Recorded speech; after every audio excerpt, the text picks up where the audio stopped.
Okay, ఈరోజు leader ప్రోగ్రాంలో మన గెస్ట్ సంగారెడ్డి మున్సిపాలిటీకి సంబంధించినటువంటి 35 వార్డులో మరి బీజేపీ అభ్యర్థిగా జ్యోత్స్న గారు కంటెస్ట్ చేస్తూ ఉన్నారు.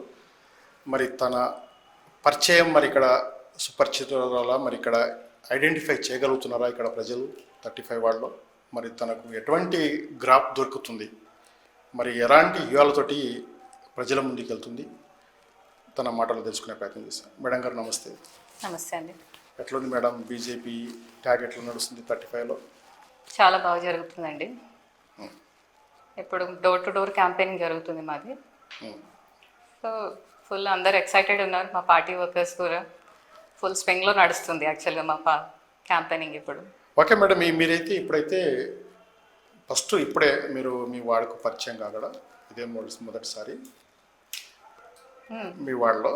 అవును, యాక్చువల్గా నాది 16th వార్డు, కానీ నాది టికెట్ వచ్చింది 35 వార్డులో. ఓకే, ఏమైనా చేస్తారా మేడం ఇప్పటివరకు సోషల్ సర్వీస్గా మీరు? చేశాను. ఓకే. సో యాక్చువల్గా కొంతమంది మా దగ్గర అక్కడ సిటీలో రోడ్ వేయించడానికి కొంచెం హెల్ప్ చేశాను. కంప్లైంట్ రైజ్ చేసి మరీ కంప్లైంట్ రైజ్ చేసి స్ట్రీట్ లైట్స్ అవన్నీ కొంచెం పుష్ చేశాను నా తరఫు నుంచి. ఓకే, ఇప్పుడు ఏదైతే మీరు 35 కాంటాక్ట్ చేస్తున్నారో అక్కడ సమస్యలు తెలుసుకున్నారా మేడం మీరు? తెలుసుకున్నాను యాక్చువల్గా. చాలా గ్రౌండ్ వర్క్ చేస్తాను ఇక్కడ. చూస్తే చాలా ప్రాబ్లమ్స్ ఉన్నాయి. గత 10 yearsలో ఇక్కడ గవర్నమెంట్లో పెద్ద చేంజెస్ ఏం లేవు. ఎవ్రీ టైం వస్తున్నారు కానీ పెద్ద చేంజెస్ అయితే కనపడట్లేదు నాకైతే. మెయిన్ ఏంటంటే ఇక్కడ మెయిన్ ప్రాబ్లం ఓపెన్ నాలాస్ ఉన్నాయి ఫస్ట్ థింగ్. ఇంకా దాని తర్వాత ఎక్కడ పడితే అక్కడ చెత్త ఉంది. సో మెయిన్ అయితే మున్సిపల్ కౌన్సిలర్ అంటే బేసిక్ డ్యూటీ ఏంటి? క్లెన్లీనెస్ మిస్సింగ్ ఉంది. స్ట్రీట్ లైట్స్ లేవు. ఇవన్నీ బేసిక్ ప్రాబ్లమ్స్ ఇవి. ఓకే, షాక్ అయినారా మీరు మరి ఈ సమస్యలను చూసి మాతోటి సాధ్యమవుతుందా కాదని చెప్పేసి షాక్ అయిపోయారా? షాక్ అయ్యాను, ఎందుకంటే ఇదంతా బేసిక్ కదా. సో ఎక్కడికక్కడ అది జరిగితేనే కదా మన కంట్రీ డెవలప్ అవుతుంది. ఇప్పుడు ఫస్ట్ మన గ్రాస్ రూట్ లెవెల్ ప్రాపర్ ఉంటేనే కదా మనకి బాగుంటుంది. ఓకే, మీరు బీజేపీలో మీరు ఎప్పటి నుంచి పనిచేస్తున్నారు మేడం? బీజేపీలో నాకు ఇప్పుడే యాక్చువల్గా జాయిన్ అయింది. ఓకే. సో నాది ఫస్ట్ యాక్చువల్గా. ఎందుకు ఎంచుకున్నారు మేడం బీజేపీ నుంచే నేను కాంటాక్ట్ చేయాలి? ఎందుకంటే ప్రాంతీయ పార్టీలు అయితే ఉన్నాయి, మరి ఇదే మీరు ఎందుకు ఎంచుకున్నారు? సంగారెడ్డి మా అత్తగారిల్లు ఫస్ట్ థింగ్. ఓకే. సో అత్తగారిల్లు, సో ఇక్కడ నుంచి ఎంచుకోవాల్సిన ఫస్ట్ రీజన్ అది. ఓకే. సో అది దాని తర్వాత నరేంద్ర మోదీ గారి నాయకత్వం, ఇంకా ఆయన ఐడియాలజీ. ఓకే. ఆయన he has inspired me a lot యాక్చువల్గా చెప్పాలంటే. ఆయన నా పర్సనల్గా హీఈస్ మై ఐడల్. ఓకే. అంటే ఇప్పుడు మనం చూస్తున్నాం ప్రాంతీయ పార్టీల్లో వాగ్దానాలు చూస్తుంటాం, తర్వాత మీరు నేషనల్ పార్టీ వాగ్దానాలు చూస్తుంటాం. మీ పథకాలు అయితే ఇక్కడ చాలా మందికి అయితే పాపులేషన్కి అయితే ఎక్కువ ఇంప్లిమెంటేషన్ అయితే తెలియదు. మరి మీరు అవి చెప్తా ఉన్నారా? మీ పథకాలు కేంద్ర ప్రభుత్వం చేస్తున్నటువంటి సంక్షేమం అవన్నీ మీరు ఇంప్లిమెంటేషన్ చేస్తున్నామని చెప్పి చెప్తున్నారా? చెప్తున్నాము, కానీ ఇప్పుడే అంటే వెంటనే చెప్తే అందరికీ అర్థం కావు. సో మేము పవర్లో వచ్చిన తర్వాత మేము యాక్చువల్గా ఒక హెల్ప్ డెస్క్ పెట్టి జనాలకి అవేర్నెస్ క్రియేట్ చేస్తాము. యాక్చువల్గా నరేంద్ర మోదీ గారి ప్రైమ్ మినిస్టర్ ఏవైతే యోజనాలు ఉన్నాయో, లేకుంటే పథకాలు ఉన్నాయో, స్కీమ్స్ ఉన్నాయో, సో వాళ్ళకి అవేర్నెస్ క్రియేట్ చేసి we will help them out. యాక్చువల్గా వాళ్ళకి హెల్ప్ క్రియేట్ చేస్తాము. తెలియని వాళ్ళకి ఇప్పుడు మనకి చూడండి, మనకి 0 బ్యాలెన్స్ ఉంటే మనకి ఇన్సూరెన్స్ ఉంది. సో మోస్ట్ ఆఫ్ దెమ్ మనకి తెలీదు అది. సో అవేర్నెస్ అన్నది జనాలకు తెలుస్తేనే కదా వాళ్ళు చేస్తారు. ఓకే, ఇప్పుడు మామూలుగా ఎడ్యుకేషన్ పర్సన్స్ కూడా ఉంటారు, అనే ఎడ్యుకేషన్ పర్సన్స్ కూడా మన వాళ్ళలో ఉంటారు. అయినప్పటికీ కూడా లోకల్ పార్టీకి సంబంధించినటువంటి సంక్షేమకు బాగా ఆకర్షితులైపోతున్నారు. దీన్ని మీరు ఢీకొట్టగలుగుతారా? డెఫినెట్గా చేయొచ్చు. ఎందుకంటే ఎంప్లాయ్మెంట్ మెయిన్. అన్ఎంప్లాయ్మెంట్ ఉన్నంత కాలం ఈ ప్రాబ్లమ్స్ ఎట్లయినా ఉంటాయి. ఇక్కడ మనం ఎంప్లాయ్మెంట్ క్రియేట్ చేస్తేనే కదా ఈ ప్రాబ్లమ్స్ అన్ని దూరం అయ్యేటి. సో ఎంప్లాయ్మెంట్ ఎలా క్రియేట్ చేస్తాము? చిన్న ఇప్పుడు మనకి ప్రైమ్ మినిస్టర్ రోజ్గార్ యోజన ఉంది, రైట్? సో దానిలో ఉన్నాయి, మనం చేయొచ్చు యాక్చువల్గా ఎంప్లాయ్మెంట్ క్రియేషన్లో. ఇక్కడ అంటే సాఫ్ట్వేర్ కంపెనీస్ ఏదన్నా ఐ మీన్ మొత్తానికి ఎంప్లాయ్మెంట్ కల్పిస్తారనేది మీ ధ్యేయం, Yes. మీ లక్ష్యం. కరెక్ట్. ఉమ్. సో ఎంప్లాయ్మెంట్ కల్పిస్తేనే కదా ఇవన్నీ తగ్గుతాయి. యాక్చువల్గా ఇట్స్ అ గ్రాడ్యువల్ ప్రాసెస్, కానీ తగ్గుతాయి డెఫినెట్గా ఫ్యూచర్లో. నమ్ముతారా మేడం? ఇప్పుడు మీరు ఉపాధి కల్పన నేను కల్పిస్తాను, వీళ్ళకు ఎంప్లాయ్మెంట్ కల్పిస్తాను అని చెప్తే ఇక్కడ ప్రజలు నమ్ముతారా మీరు ఆ నినాదాలు చెప్తే?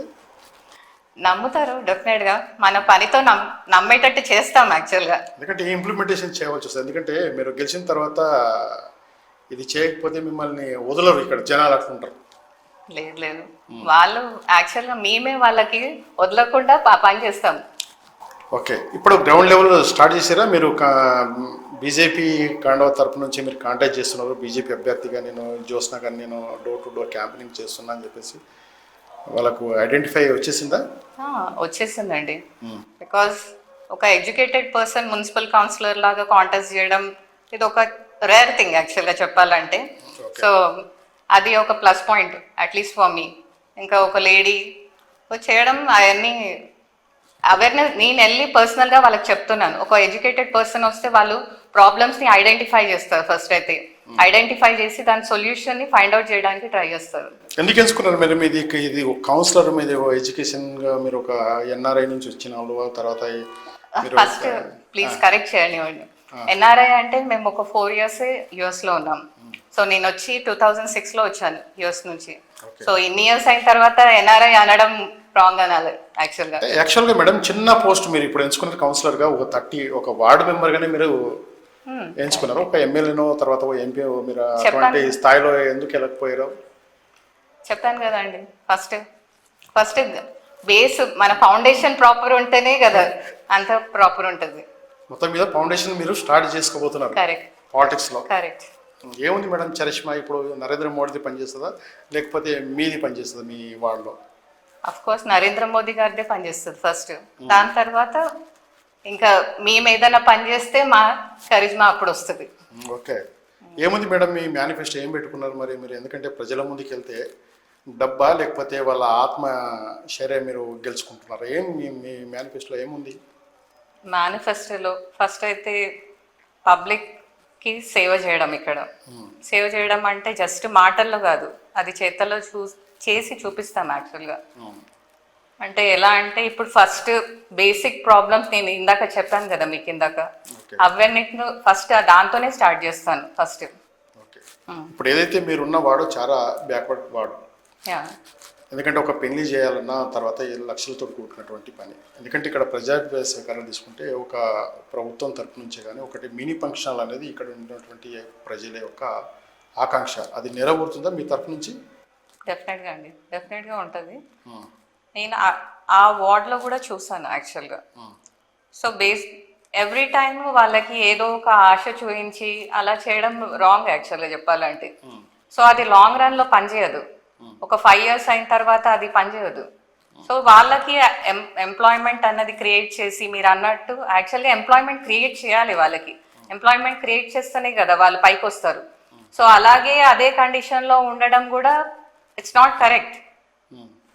అంటే ఇప్పుడు రాష్ట్ర ప్రభుత్వం పథకాలే ప్రజలకు ఎక్కువ తెలుసు, కేంద్ర ప్రభుత్వం ప్రవేశపెట్టిన పథకాలు అయితే ఎక్కువ మందికి తెలియదు. ఎందుకంటే అన్ఎడ్యుకేషన్ పీపుల్ ఉంటారు కాబట్టి తెలియదు.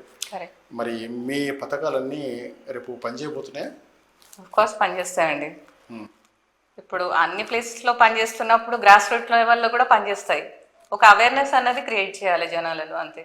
ఓకే, సంగారెడ్డిలో మేడం ఇప్పుడు బీజేపీ ఎదగకపోవడం కారణం ఏంటిది మేడం? మీరు ఎందుకంటే మీరు 16th వార్డ్ నుంచి మీరు కాంటాక్ట్ చేస్తాం అనుకున్నారు, మీరు తర్వాత 35 వచ్చింది అదృష్టవతిగా. ఎందుకంత గ్రోత్ పెరగలేకపోతుంది సంగారెడ్డి? అంటే సరైన నాయకత్వం లోపమా లేకపోతే కోఆర్డినేషన్ లేకనా? ఎందుకు అట్లా? ఇప్పుడు ప్రాంతీయ పార్టీ నడుస్తుంది, తర్వాత కాంగ్రెస్ పార్టీ జోస్ నడుస్తుంది, మీ పార్టీ ఎందుకు వెనుకబడ్డది సంగారెడ్డిలో? నేనైతే కొత్తగా అండి ఇప్పుడు. సో ఇప్పుడు కామెంట్ చేయడము it's not correct for me at least. So నేను కొత్తగా కాబట్టి ఇప్పుడు ఫైండ్ అవుట్ చేయాలి నేను ఏం ప్రాబ్లం ఉందని. ఐడెంటిఫై చేయడానికి నాకే టైం కావాలి. ఇప్పుడు సమయం తక్కువ ఉంది మేడం, సమయం చాలా తక్కువ ఉంది. ఇప్పుడు మీ మేనిఫెస్టోకు తర్వాత మీ పరిచయాలతోటి తర్వాత ఇప్పుడు ఏదైతే ఎలక్షన్ టైంలో మీరు రావడం, కొత్త వార్డుకు రావడం, కొత్త అన్ని కొత్తగానే ఎట్లా మీరు వీటిని ఢీ కొడతారు? ఎందుకంటే రాష్ట్రంలో ఉన్నటువంటి కాంగ్రెస్ పార్టీ కేంద్రంలో ఉన్నటువంటి మీది, ఉమ్. మరి ఇక్కడ ఉన్నటువంటి అభ్యర్థి ఎమ్మెల్యే బీఆర్ఎస్ పార్టీ, ప్రాంతీయ పార్టీ, ఉమ్. మరి ఇందులో మీరు ఎంతవరకు పాత్ర పోషించబోతున్నారు? ఇక్కడ ఒకటి చెప్తాను యాక్చువల్గా. ఇక్కడ ఏంటంటే మేము ఆ ఫ్యామిలీ, ఇప్పుడు కొత్తపల్లి ఫ్యామిలీ ఉంది కదా, ఇక్కడ 200 years నుంచి ఉన్నారు ఆ ఫ్యామిలీ. సో మాకు వెల్ కనెక్టెడ్ ఉంది యాక్చువల్గా. ఒక 16th వార్డ్లోనే పరిచయం లేదు యాక్చువల్లీ. ఇప్పుడు మా మామయ్య రిటైర్డ్ టీచర్, ఇప్పుడు లేరు, కానీ ఆయనకి ఉన్న కనెక్షన్స్ చాలా ఉన్నాయి. ఓకే. 35 వార్డ్ కానీ ఆయనకున్న చాలా, వాళ్ళ స్టూడెంట్స్ ఆల్ ఓవర్ సంగారెడ్డి ఉన్నారు యాక్చువల్గా మా మామయ్యకి.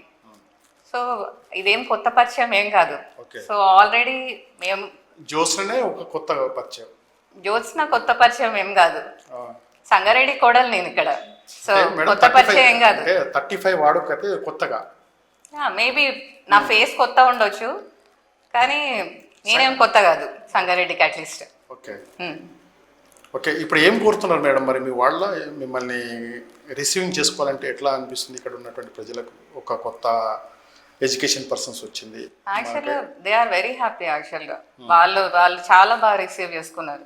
నేను ఐఎమ్ వెరీ, అంటే ఒక కొత్త పర్సన్కి అలా కూడా ఆపర్చునిటీ ఇస్తారా అన్నది నాకు, అంటే నేను అక్కడికి వెళ్ళిన తర్వాత వాళ్ళు చాలా బాగా రిసీవ్ చేసుకున్నారు. అండ్ వాళ్ళకి ఒక ఛాన్స్ ఇద్దాము ఒక ఎడ్యుకేటెడ్ పర్సన్కి అన్న ఉద్దేశం వాళ్ళలో ఉంది. ఉందా మేడం ఇది? ఎందుకంటే గ్రౌండ్ లెవెల్లో అంటే ఏదైతే ఇప్పుడు అన్ఎడ్యుకేషన్స్ ఉంటారు, తర్వాత ఎడ్యుకేషన్స్ ఉంటారు, మీరు ఒక ఎడ్యుకేషన్ పర్సన్స్, ప్రతి సమస్య క్షుణ్ణంగా వినాలే, క్షుణ్ణంగా ఆ ఓపిక మీకు ఓర్పు ఉంటుందా మీకు? డెఫినెట్గా ఉంటుంది. అందుకే కదా పాలిటిక్స్లో అంటే ఓర్పు ఉండాలి, మరి ఓర్పు లేకుండా పాలిటిక్స్లో రావద్దు. ఎందుకంటే ఇప్పుడు చాలామంది మేము చూస్తుంటాం, గెలవగానే ఒక పిఎల్ని పెడతారు, పిఎల్ని పెట్టి మానిటరింగ్ చేస్తారు, తర్వాత మేడం గారు ఉన్నారా లేదా అనేది ప్రధానమైన అంశం తీసుకుంటే లేరు అనేది చెప్పేస్తారు. ఇటువంటిది ఫర్దర్లో మీరు చూపించబోతారా లేకపోతే అందుబాటులో ఉంటారా? అందుబాటులో ఉంటాం. ప్రజలకు ఎప్పుడు అందుబాటులో ఉండేది, అట్లీస్ట్ నా వరకు అది చేస్తాను. నేను చెప్పాను కదా ఫస్ట్ హెల్ప్ డెస్క్ అని చెప్పాను కదండి. సో ఫస్ట్ థింగ్ అదే ఫస్ట్ స్టెప్. ఎందుకంటే ఇప్పుడు నేను ఇమీడియట్గా నేను లేకపోయినా కూడా ఆ హెల్ప్ డెస్క్ ఎప్పుడైనా అవైలబుల్ ఉండేటట్టు చూసుకుంటాను. ఆల్టరేషన్గా ఎవరైనా ఒక అభ్యర్థిని పెడతారు అందుబాటులో ఉన్నా లేకపోతే సమస్య పరిష్కారం కోసం, జస్ట్ ఇన్ కేస్ నేను లేనప్పుడు. ఓకే. ఎట్లుంటుంది మేడం మరి ఇప్పుడు ఇక్కడ ఏదైతే మీరు ఎడ్యుకేషను ఈ విద్య కోసం ఏం చెప్పబోతున్నారు? విద్య ఎందుకంటే చదివిపోయాలనే ఆకాంక్ష అందరికీ ఉంటుంది, కానీ కార్పొరేట్ స్థాయిలో ఫీజులు కట్టాల్సిన పరిస్థితి ఉంటుంది, అప్పులలో ఇరుక్కపోతున్నారు.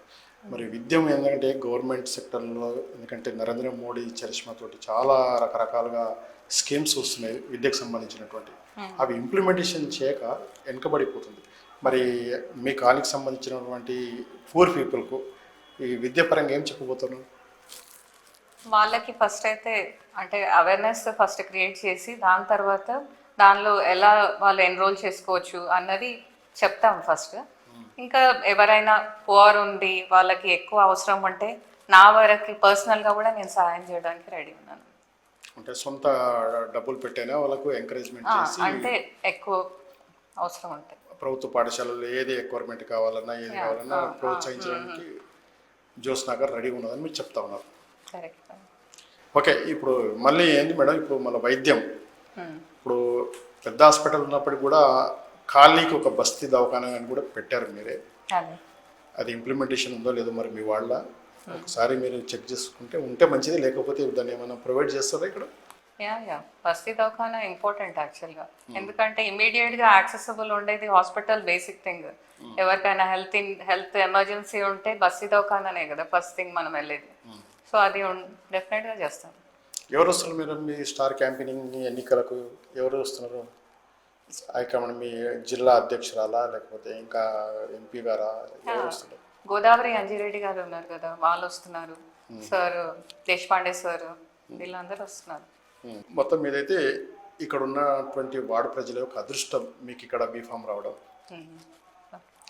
కానీ ఎందుకంటే సమస్యలు అయితే చాలా ఉన్నాయి, మరి అవి తట్టుకుంటారా? మీ మీదికి వదిలేస్తారు వాళ్ళు, ఎందుకంటే ఫండింగా లేకపోతే రివ్యూ చేసుకుంటారా ఇక్కడ ఉన్నటువంటి ఓటర్లతోటి? మరి అది ప్రధానమైన సమస్యలు అయితే చాలా ఉంటాయి. మరి మీరు ఎన్ని రోజులకు ఒకసారి రివ్యూ తీసుకుంటారు మేడం? రివ్యూ అన్నది ఎవ్రీ 15 days ఉండాలి నా ప్రకారంగా. అట్లీస్ట్ 15 days రివ్యూ ఉంటే మనకు తెలుస్తుంది. ఎందుకంటే మరి మనం రోజు రివ్యూ చేస్తే కూడా అది కరెక్ట్ కాదు నాకు తెలిసి. 15 daysలో మనకు తెలిసిపోతాయి యాక్చువల్లీ ఆ ప్రాబ్లమ్ సాల్వ్ అవుతుందా లేదా అని చెప్పేసి. So 15 days I think correct. ఇప్పుడు తిరిగినట్టుగా గెలిచిన తర్వాత తిరుగుతారా మేడం మీరు డోర్ టు డోర్, లేకపోతే కాలనీ తిరుగుతారా, లేకపోతే మీ దగ్గరికి కాలనీ వాసులు రావాల్సిన పరిస్థితి వస్తుందా ఫ్యూచర్లో? లీడర్ ఎప్పుడు పీపుల్ దగ్గరికి వెళ్ళాలి యాక్చువల్గా. సో అదే నేను చేసేది, వాళ్ళ దగ్గరికి వెళ్తాను, వాళ్ళ ప్రాబ్లమ్స్ సాల్వ్ చేయడానికి ట్రై చేస్తాను. మొత్తానికైతే అక్కడైతే మా సర్వేలో బాగానే అనిపిస్తుంది. ఎందుకంటే ఒక ఎడ్యుకేషన్ పర్సన్స్ వచ్చింది కాబట్టి, ఎందుకంటే కొన్ని అసాంఘిక కార్యక్రమాలకు దూరం ఉంచాలనే ఒక కాన్సెప్ట్ తోటి వాళ్ళు కూడా ఉన్నారు. మరి మీరు కూడా స్పీచ్ ద్వారా కావచ్చు, తర్వాత మీరు రివ్యూ ద్వారా కావచ్చు, వాళ్ళకి ఎంప్లాయ్మెంట్ కల్పిస్తే చాలా హ్యాపీగా ఫీల్ అవుతారు. మరి మీరు ఏం చెప్పదలుచుకున్నారు మేడం? ఎంప్లాయ్మెంట్ అనేది అయితే చెప్పాను కదండి ఆల్రెడీ. సో ఎంప్లాయ్మెంట్ వేరే క్రియేట్ చేస్తాం యాక్చువల్గా ఎంప్లాయ్మెంట్ కొరకి. యూత్కి ఏమంటారు సపోర్టివ్గా, మెయిన్ అయితే యూత్ అటు ఇటు వెళ్ళకుండా ఈ ఏ మిస్లీడ్ కాకుండా హెల్ప్ చేస్తాం యాక్చువల్గా. ఎంప్లాయ్మెంట్ ఉంటే వాళ్ళు అటు ఇటు వెళ్ళరు బేసిక్గా. సో అదే ఇక్కడ మొత్తం మీద వాళ్ళకు ఒక ప్లాట్ఫామ్ చేసి వాళ్ళకు ఒక లైబ్రరీ టైపు అటువంటిది ఏమైనా ఏర్పాటు చేస్తారా మేడం? ఇప్పుడు ట్రైనింగ్స్ ఉన్నాయి, షార్ట్ టర్మ్ ట్రైనింగ్ ప్రోగ్రామ్స్ ఉంటాయి. సో కంప్యూటర్స్ కానీ ఏదన్నా. సో ఇప్పుడు కొత్తగా ఏఐ ఉంది. సో వాట్ ఎవర్, సో ఇవన్నీ అవేర్నెస్ ఇక్కడ కూడా క్రియేట్ చేసేట, సిటీలోనే కాకుండా ఒక ఇక్కడ కూడా గ్రౌండ్ లెవెల్లో కూడా ఇవన్నీ నేర్చుకునేటట్టు చేస్తాం. మొత్తానికైతే సిటీలో ఎట్లా ఉందో మీ వాడు కూడా అదే ఆదర్శంగా తీర్చిదిద్దుతారని మీ ఆకాంక్ష. అవునండి. అది ప్రజలు నమ్ముతారా మేడం మరి మీరు చెప్తే? మనం చేసే దాంతో నమ్మించేటట్టు చేయాలి. ఇప్పుడు నేను ఇప్పుడు మాట్లాడితే అది ఏమో అది బిలీవ్ చేస్తారో లేదు, కానీ అందరు వాగ్దానాలు చేస్తున్నారు వెళ్ళిపోతున్నారు అన్నది మాట ఇక్కడ. కానీ అలా ఉండదు అని నేను చెప్తున్నాను గట్టిగా. ఎందుకంటే రాజకీయ నాయకులు అంటే రాజకీయాలకు వస్తారంటే మామూలుగా మీరు ఏమన్నా అనుకోవచ్చు, కానీ అక్రమ సంపాదన అవినీతికి కోసమే ఇలా కడుగు సంపాదన ధ్యేయం కోసమే రాజకీయాలకు వస్తారు. మరి అటువంటి దారిలో మీరు ఉంటారా మేడం? సార్ నా ఐడలే నరేంద్ర మోదీ గారు. ఓకే. సో ఐడల్ని దాటి వెళ్ళను. ఓకే. మొత్తానికి వైట్ అండ్ వైట్, కరెక్ట్ లేకుంటే ఉండదు. కరెక్ట్. ఎందుకంటే మనం చూస్తుంటాం ఇప్పుడు అఫిడవిట్లో ఆస్తులు రాస్తారు, తర్వాత బ్లాక్లో అయితే చాలా ఆస్తులు సంపాదించుకుంటాయి. అది డామినేటా, తర్వాత ఇంకోటే అవి మీ దృష్టికి వస్తే రికవరీ చేస్తారా, లేకపోతే అవాయిడ్ చేసేస్తారా? ఎవరు ఆస్తి? ఇప్పుడు రాజకీయ నాయకులు ఏదైతే ఉందో అక్రమ ఆస్తులు సంపాదించడానికి డామినేట్ చేస్తూ ఉంటాం. ప్లాట్ పర్మిషన్ కావాలంటే నాకు కొన్ని లక్షలు తీసుకురా ప్లాట్ పర్మిషన్కు, లేకపోతే అది కబ్జా నాకు ఇంత లక్షలు కావాలని చెప్పేసి ఇట్లా చాలా సందర్భాల్లో మేము వినే ఉంటాం. మీరేమో నరేంద్ర మోడీ చరిష్మతోటి మీరు అడుగులు వేస్తా అంటున్నారు. అది ప్రజలు నమ్మేటట్లున్నారా, లేకపోతే మీరు అవినీతికి పాల్పడితే మీ మీద ఆరోపణలు వస్తే ఆ రోజుకు మీరు తీసుకున్నటువంటి నిర్ణయం ఏమో ఎట్లా ఉంటుంది? అదైతే ఫ్యూచర్లో యాక్చువల్గా నా తరఫు నుంచి అయితే ఏం ఉండదు. సో ఫ్యూచర్లో వేరే వాళ్ళు ఎవరైనా చేస్తే కూడా I try to take care. అక్కడ యాక్షన్ తీసుకుంటారా మేడం? మీ పేరు పైన ఎవరన్నా ఇటువంటి వసూళ్ళు అటువంటి పాల్పడితే ఫ్యూచర్లో మీరు ఎన్నికైన తర్వాత మీ పేరు చెప్పి నా పవర్లో ఉంటే డెఫినెట్గా. అంటే మీ పవరే ఉంటుంది కానీ ఇండైరెక్ట్గా చెప్పబోరా? అదే చెప్తున్నాను. డెఫినెట్గా తీసుకుంటాను. యాక్షన్ తీసుకోవడం ఎట్లయినా తీసుకోవాలండి. యాక్షన్ తీసుకోకుంటే మరి ఎట్లా ప్రాబ్లం ఎట్లా సాల్వ్ అవుతుంది? ఓకే. ఇప్పుడు అధికారులకు మరి మీ వాడికి ఎప్పుడెప్పుడు రివ్యూ చేయమని అధికారులతో కూడా రివ్యూ తీసుకుంటారా? 15 days. So 15 days review is correct. Compulsory తప్పకుండా మా వార్డుకు విజిటర్గా రావాలి. తప్పకుండా ఏ లోడ్ సమస్యలు ఉండకుండా చూడాలని అధికారులతోటి ఇక్కడ ప్రజలతోటి. అదే అండి తీసుకుంటాను, రివ్యూ తీసుకుంటాను. ఇంకా పర్సనల్గా కూడా విజిట్ చేస్తాను యాక్చువల్గా. ఎందుకంటే అధికారం అంటే మళ్ళీ నేను ఇంకొక హ్యాండ్కి ఇచ్చినట్టు. నా బాధ్యత ఇంకొకళ్ళకి ఇచ్చినట్టు అట్లా ఉండొద్దు. పర్సనల్ లెవెల్లో నేను వెళ్తేనే కదా ప్రాబ్లం అన్నది ఏంటో తెలుస్తుంది అక్కడ. ఓకే. వస్తారా మేడం మీ దగ్గర మీ దగ్గరికి ఎవరైనా వస్తాయంటే ఇప్పుడు చిన్న పిల్లలు కావచ్చు, గరీబ్ వాళ్ళు కావచ్చు, ఏదైనా ఆర్థిక సాయం అన్నట్లు ఉంటే చేస్తారా? మీ వంతు సహకారాలు అటువంటి అందిస్తారా? డెఫినెట్గా చేస్తాను. మొత్తానికైతే ప్రైవేట్ సెక్టర్లతోటి కాకుండా గవర్నమెంట్ సెక్టర్కి ఏదైనా సంక్షేమం ఏదైతే ఉందో ప్రజల వద్దకు చేయాలన్నది మీ ఆకాంక్ష. వాడు మాత్రం సంగారెడ్డి కన్నా బ్రహ్మాండంగా ఉంటుందా మరి మీ వాడు ఇప్పుడు? ఎందుకంటే చాలా గ్రోత్గా డెవలప్మెంట్లో వెనుకబడి ఉంది. మరి దానికి ఒక ఆదర్శంగా తీర్చిదిద్దాలంటే మీరు ఎడ్యుకేషన్ ఉన్నారు కాబట్టి అన్నిట్లో ముందు ఉంచుతుందా మీ 35 వాడు? ఎస్ అండి, అదే నా ఎయిమ్, నా ధ్యేయం కూడా అది కూడా. సో డెఫినెట్గా చేస్తాను. మొత్తం మీరైతే వాడుకున్న ప్రజల యొక్క అదృష్టం మీరు రావడం భావిస్తారు అట్లా? వాళ్ళు అదృష్టంగా భావించేటట్టు చేస్తాను యాక్చువల్గా. ఓకే. మొత్తం మీద ఇప్పుడు చెప్పేటివన్నీ రికార్డెడ్ ఉంటాయి మేడం. మరి రేపు పొద్దున్న టెలికాస్ట్ అయిన తర్వాత వాళ్ళు అడుగుతారు, మేడం మీరు ఇట్లా ఉన్నారు, చెప్పారు. ఐఎమ్ ఓపెన్ టు ఆల్ యాక్చువల్గా. ఇది జస్ట్ ఇంటర్వ్యూ వరకే కాదు, ఏదన్నా యాక్షన్స్లో చేయడంలోనే బిలీవ్ చేస్తాను నేను. బాగా చర్యలు అయితే తీసుకుంటారు అధికారుల పైన? తీసుకుంటారు డెఫినెట్గా. ఎందుకంటే యూత్ అనేది పార్టీ వైపు చాలా ఉంటుంది. ఎందుకంటే నరేంద్ర మోడీ చరిస్మా గ్రాఫ్ బాగుంది కాబట్టి. మేము పాస్ట్ కొన్ని రోజులు అబ్జర్వ్ చేస్తే చాలా వరకు యూత్ బీజేపీ సైడ్ ఎక్కువ ఇంక్లైన్డ్ ఉన్నారు చూస్తే.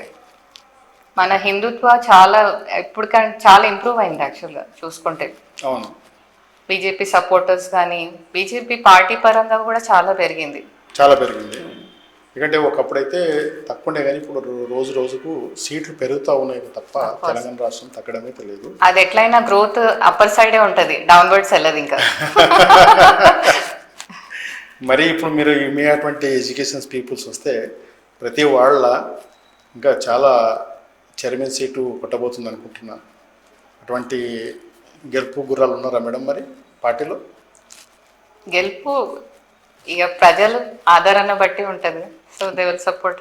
అంటే ఉండాలి కదా మీ అటువంటి ఎడ్యుకేషన్ పీపుల్స్, తర్వాత వైట్ అండ్ వైట్ గతంలో చేసినటువంటి నాయకులు, వీళ్ళకందరికీ పట్టం కడితేనే కదా మీకు చైర్మన్ సీటు లభించేది. అటువంటి దిశలుగా మీరు ఆదేశాలు వచ్చాయా మీ హైకమాండ్ నుంచి? ఇప్పుడు వరకు అయితే ఏం లేవండి.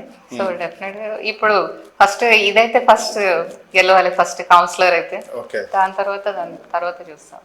ఓకే. ఏదైతే 35 వార్డు నుంచి ఏదైతే కాంటాక్ట్ చేసినటువంటి జ్యోత్స్న, మరి తన బ్రాండే కాదు తన పనిలో కూడా నేను చేసి చూపిస్తాను. మరి ఇక్కడ ఏదైతే నరేంద్ర మోడీ పెట్టినటువంటి పథకాలు ఏవైతే ఉన్నాయో ప్రజలకు అందేటట్టుగా, మరి ఇక్కడ గరీబ్ పిల్లలు కావచ్చు, ఏదైతే కార్పొరేట్ స్థాయిలో వెళ్ళకుండా మరి ప్రభుత్వ పాఠశాలలో చదివే విధంగా నా వంతు కృషి చేస్తా.